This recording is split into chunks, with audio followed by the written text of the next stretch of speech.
Então vamos lá, bom dia. Vamos ao nosso Evangelho. Então, mais uma vez, nosso livro, na sequência, lição 17. Mas antes, vamos nos concentrando, buscando aquela paz interior, sentir a presença do nosso anjo da guarda. E assim vamos dando início à leitura do Contos de Apolo, de Irmão X. Lição 17, o homem que não se irritava. Existiu um rei, amigo da sabedoria, que depois de grande trabalho para subjugar a natureza inferior, convidou um filósofo para socorrê-lo no aperfeiçoamento da palavra. Conseguira indiscutível progresso na arte de sublimar-se. Fizera-se portador de primorosa cultura, e tanto no ministério público quanto na vida privada, caracterizava-se por largos gestos de bondade e inteligência. Fazia quanto lhe era possível para exercer a justiça, segundo os padrões da reta consciência, e demonstrava inexcedível carinho na defesa e proteção do povo, através de reiteradas distribuições de lã e trigo, a fim de que as pessoas menos favorecidas pela fortuna não sofressem frio ou fome. Não sabia acumular tesouros exclusivamente para si e, em razão disso, obedecendo às virtudes sociais de que se fizera o exemplo vivo, instituíra escolas e abrigos e incentivar a indústria e a lavoura, desejando que todos os súditos, ainda os mais humildes, encontrassem acesso à educação e à prosperidade. No círculo das manifestações pessoais, contudo, o valoroso monarca se sentia atrasado e hesitante. Não sabia disfarçar a cólera, não continha a franqueza rude e nem supitava o mau humor. Admirado e querido pelas qualidades sublimes que pudera fixar na personalidade, sofria, no entanto, a mágoa e a desconfiança de muitos que passaram a temer-lhe a frase contundente. Interessado, porém, na própria melhoria, solicitou ao filósofo que lhe acompanhasse a lide cotidiana. Quando se descontrolava, caindo nas amargas consequências do verbo impensado, o orientador observava com humildade. Poderoso Senhor, tenha paciência e continue trabalhando no aprimoramento das próprias manifestações. A expressão serena e sábia revela a grandeza interior que reclama tempo para ser devidamente consolidada. Quem alcança a ciência de falar pode conviver com os anjos, porque a palavra é, sem dúvida, a continuação de nós mesmos. O monarca não se conformava e, em desespero passivo, confiava-se a rigoroso silêncio que prejudicava consideravelmente os negócios do reino. De semelhante posição vinha roubá-lo o filósofo, advertindo-o respeitoso. Amado soberano, a extrema quietude pode traduzir traição aos nossos deveres. A pretexto de nos reformarmos espiritualmente, não será lícito desprezar os nossos compromissos com o progresso comum. Fale sempre e não desdenhe agir. O verbo é a projeção do pensamento criador. O rei voltava a conversar, beneficiando o extenso domínio que lhe cabia dirigir, mas lá chegava outro momento em que se perdia na indignação excessiva, humilhando e ferindo ministros e vassalos a que desejaria ajudar sinceramente. Lamentando-se aflito, vinha o filósofo conselheiral, afirmando prestimoso: Grande soberano, tenha paciência consigo mesmo. O reajustamento da alma não é obra para um dia. Prossiga esforçando-se. Toda realização pede o concurso abençoado das horas. O rio deixaria de existir sem a congregação das gotas. Guarde calma, muita calma, e não desanime. O monarca, no entanto, desacoroçoado, depois de regular experimentação com o filósofo, exonerou-o das funções que ocupava e expediu 2 emissários às suas províncias extensas para que lhe trouxessem o palácio algum homem incapaz de se irritar. Pretendia entrar em contato com o espírito mais equilibrado de suas terras, a fim de melhorar e orientar-se no autoburilamento. Os mensageiros iniciaram as investigações, mas impacientavam-se desiludidos. O homem que observava, ponderado na via pública, era colérico no lar. Quem se revelava gentil em casa costumava irar-se na rua. Alguns se mostravam distintos e agradáveis junto da família consanguínea. Todavia, eram azedos no trato social. Diversos exibiam formosa máscara de serenidade com os estranhos. No entanto, dirigiam-se aos domésticos com deplorável aspereza. Depois de 30 dias de porfiada pesquisa, descobriram jubilosos o homem que nunca se exasperava. Seguiram-no cuidadosamente em toda parte. Nunca falava alto e mantinha silêncio comovedor no domicílio que lhe era próprio e fora dele. Durante 4 semanas foi examinado sob atenção vigilante, não perdendo um tio na conduta irrepreensível. Trabalhava, movimentava-se, alimentava-se e atendia aos menores deveres imperturbavelmente.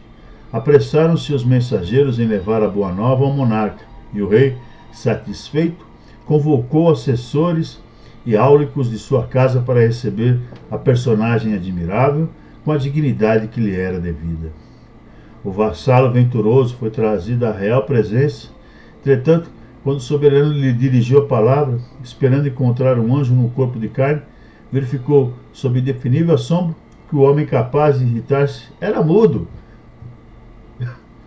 Sob o respeito manifesto de todos, o rei sorriu, desapontado, e mandou buscar novamente o filósofo, resignando-se a ter paciência consigo mesmo, a fim de aprender a conquistar-se pouco a pouco.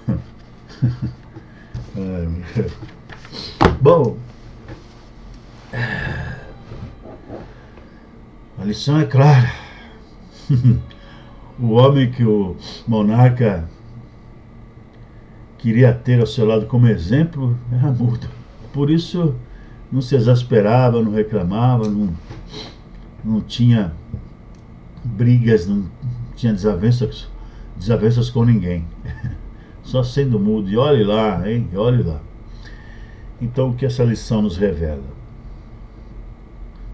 Nos revela que o nosso mundo é assim. Todas as criaturas têm uma parcela de irritação, tem um pouco de exaspereza, de rudeza no falar. Uma vez ou outra isso acaba se revelando. Tem umas pessoas que isso é mais intenso, outras pessoas isso é menos intenso, e assim vai. Mas o legal da lição é que o monarca, nesse processo dele de se conhecer, de autoconhecimento, verificou que ele precisava se corrigir, né? Então era uma boa pessoa, mas ainda se irritava com facilidade, ou se irritava de maneira a ofender o próximo quando ele via algo errado. Então todos nós somos mais ou menos assim. Quando a gente vê alguma coisa errada, a gente critica, a gente muitas vezes se irrita, e acaba essa irritação, esse sentimento, né, essa agressividade, acaba contaminando as nossas palavras, nossas atitudes, e magoamos, sem o querer fazê-lo. Quantos de nós já fizemos isso? Magoarmos alguém que não queríamos, porque exasperamos nas palavras, fomos agressivos no nosso falar, nos nossos gestos, né? Então é interessante essa mensagem, que fala daquilo que precisamos mudar dentro de nós, da nossa reforma íntima, da nossa transformação interior. Então, agradecemos a mensagem, e o soberano veio trazer o filósofo, porque, você vê, essa é uma matéria da filosofia e também da psicologia, as duas, né? Essa matéria das questões interiores. A filosofia trata disso também. Psicologia, um pouco mais, né? Psicologia, o campo de ação da psicologia é a criatura que vai por dentro. A filosofia também trata das coisas externas, né, do homem. Mas enfim, vamos lá, né? Que essa mensagem sirva de inspiração para nós, sempre, hoje e sempre. E assim continuando, vamos cumprimentando o nosso querido anjo da guarda, nossos mentores, guias e protetores, cumprimentando o Pai Francisco, Mãe Maria e Jesus. Um bom abraço mentalmente, todos esses pilares de luz, e ao Pai Criador nos dirigimos, com gratidão pela noite de sono que tivemos, e com a prece nos unimos todos aqui neste momento. Pai nosso que estais nos céus, santificado seja o vosso nome. Venha a nós o vosso reino, seja feita a vossa vontade, assim na terra como nos céus. O pão nosso de cada dia nos dai hoje, Senhor. Perdoa nossas dívidas, assim como perdoamos aos nossos devedores. E não nos deixe, Pai, cair em tentação, mas antes nos livre de todo mal, pois são teus o reino, o poder e a glória para todos sempre. Que assim seja, graças a Deus, Pai. Olha aqui, ó. Continuando o Evangelho. Já estamos no final.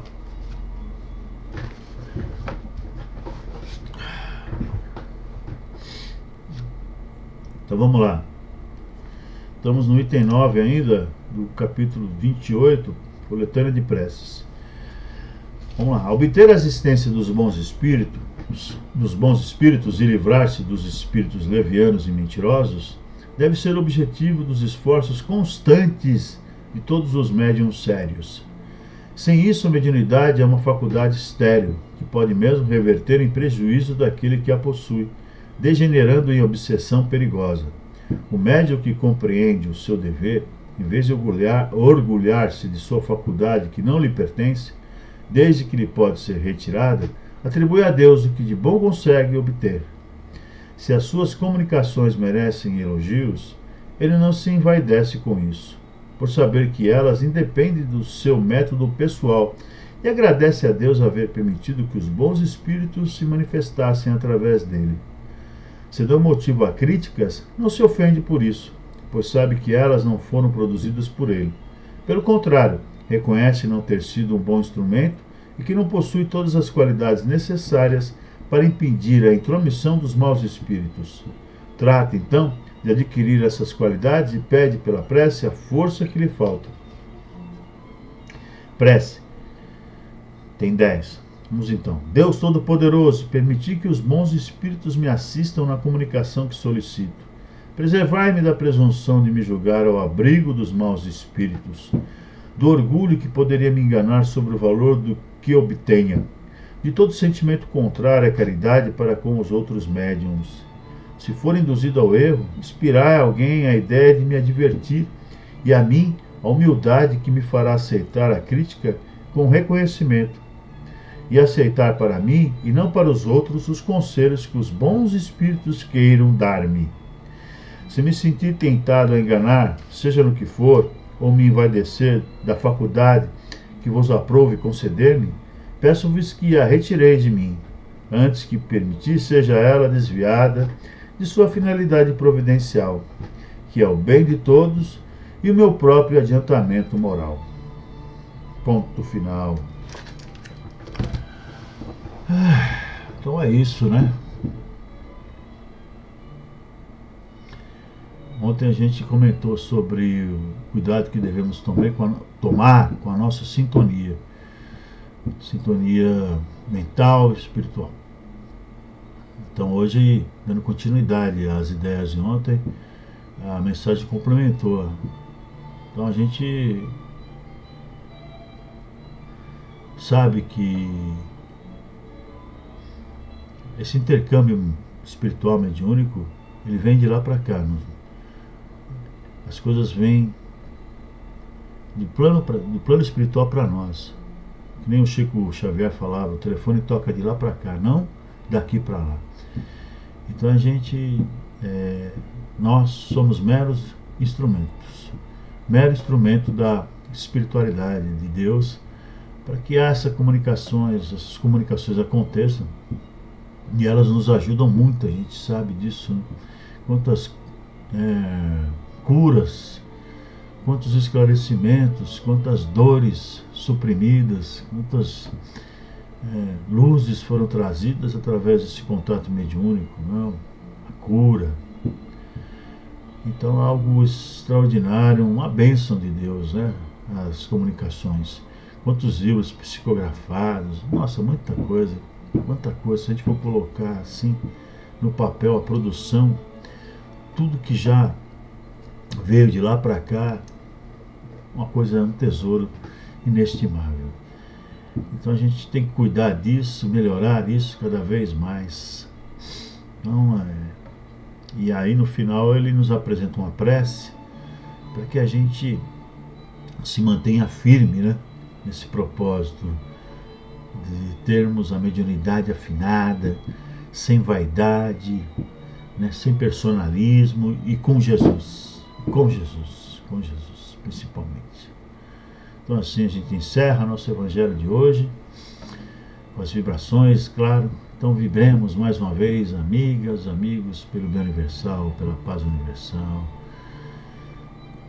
pelo Vale dos Suicidas, pelas colônias de luz. Vibremos pela nossa terra, todos os povos, todas as nações, especialmente aquelas onde há miséria, onde há doença, onde há guerra, onde a provação é maior, né? A expiação é maior.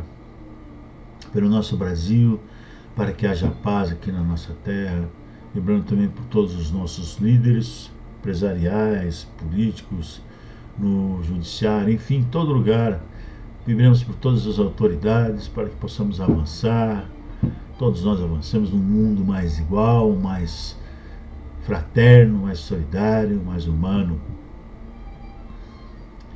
E assim vamos vibrando também por todos que estão encarcerados, nos hospitais, nas ruas, orfanatos, sanatórios, asilos, todos os lares da terra, principalmente aqueles que estão em desamor, estão em desequilíbrio. Vibramos por todos os idosos, pelas crianças e pelos jovens, e deixamos uma grande vibração de amor e luz em aberta para que a espiritualidade possa levar onde achar melhor.